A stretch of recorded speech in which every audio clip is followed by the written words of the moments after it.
Thank you, Sangha. Feel free to stretch out, unwind, massage yourselves.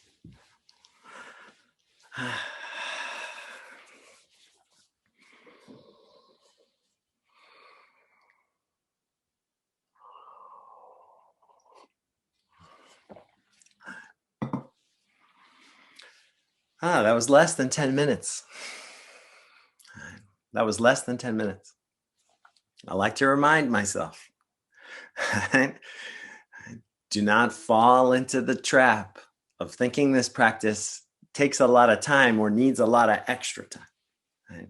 It's an attitude we're cultivating, a perspective to what's already taking place.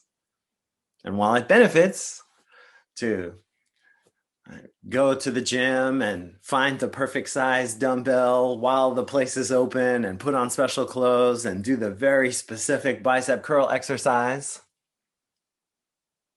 while that's helpful, let's not forget that what we want is a holistic, healthy life. Right? We want to be mindful all the time. That's why we're here in the gym. That's why we just trained for 8 minutes. But don't forget, right? Don't forget that those 8 minutes are there for the other 23 plus hours. We don't get to just put it down. It's not heavy. It's not heavy. It just requires our attention, right? The energy of mindfulness is not a weight, right, that I carry around like on my back. And it doesn't affect my experience that way.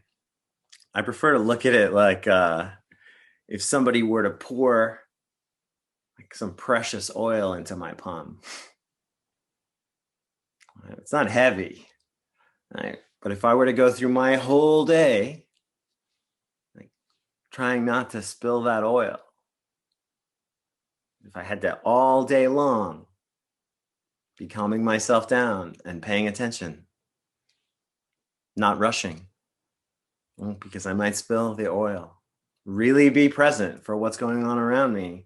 Are one of the kids in the yard going to bump me? They'll spill the oil. Like really being there with what's actually happening all day. That's what we're training. So the heavy lifting, right, is in our awareness. Is in our awareness. So today I want to talk about habits. In mindfulness practice, we use the term habit energy. And in essence, it works like this. Like think of yourself as a garden. And in your garden, in the garden of your life, in the garden of Dave Kenneally, already in the soil is every seed, right? Every potential. Right? I have the potential in me to burst out laughing. I have the potential in me to get really angry. And I have the potential in me to create certain things, right? I'm good at certain things, right? And on and on. And so all of this potential is there. And then our lives, the actual garden that we live in and experience, becomes the one that we cultivate, the one that we water. And so if I want, for example, to have the habit of being kind, right, then I water the seed of kindness in myself. I go out of my way to think about how I can be kind, to take kind actions. I place things around me to remind me to be kind.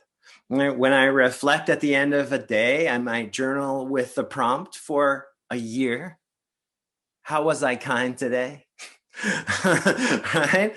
So I take all these tiny little actions, right? But what I'm really doing is the one big action of watering the seed of kindness.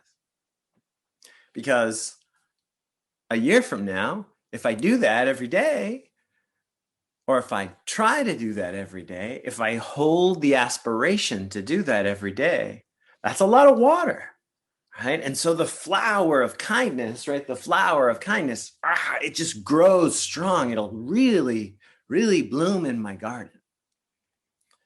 And then, maybe a person who hadn't seen me in a long time will run into me and be like, wow, dude, like, happy to see you doing so well. Like, you just seem so happy, because I'm just being kind, right? I'm just being nice to them, nicer than I was a year ago, being nicer to myself.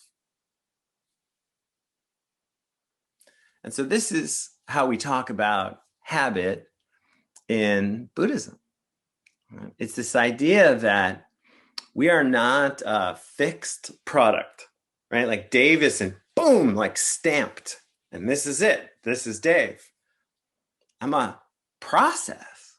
And I prefer to think of myself like a wave, constantly changing and regenerating and in motion, going through cycles. There's nothing I can find that's fixed about me, and everything is changing. And so if I look at myself that way, as a process, a lot of things change, right? That one shift, that one reframing from product to process, from finished product to process, creates a lot of space, right? Because if I'm a finished product, then I'm either good or bad. If I'm a finished product, I either work or I don't work, right? And on, right and wrong, right? That's just a way to get stuck into a judgmental duality, to kind of tear myself apart, be constantly like, good, bad.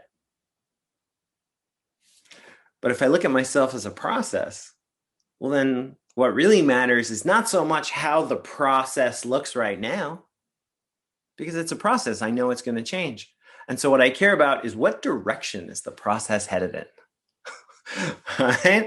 Is the process, is the wave, is it headed to shore? Is it on target? Meaning, is it headed to heart opening? Is it headed to connectedness and inner being? Is love increasing, right? Fill in your own value, moral, metric, whatever you really care about. Like really, really, really, like whatever if I could bust open your chest and press my ear to your heart, whatever it would say was important. Time with your child. Helping with the environmental crisis. Whatever it is, right? What starts to become important if we view ourselves as a process is it headed in the right direction there? Is my process producing the results, right? Increasing the things I want to increase and decreasing the things I want to decrease? Because if I spend a lot of time watering the flower of kindness, I am by default starving other flowers of water. And that's a good thing. Because, for example, I want less anger in my life. So I work really hard to not water the flower of anger. And there's only so many hours in the day. There's only so much water in my pail. So if I spend all day long watering the flower of kindness, I just end up naturally withholding my energy, my attention, the water of my attention, right, from things like anger or sadness.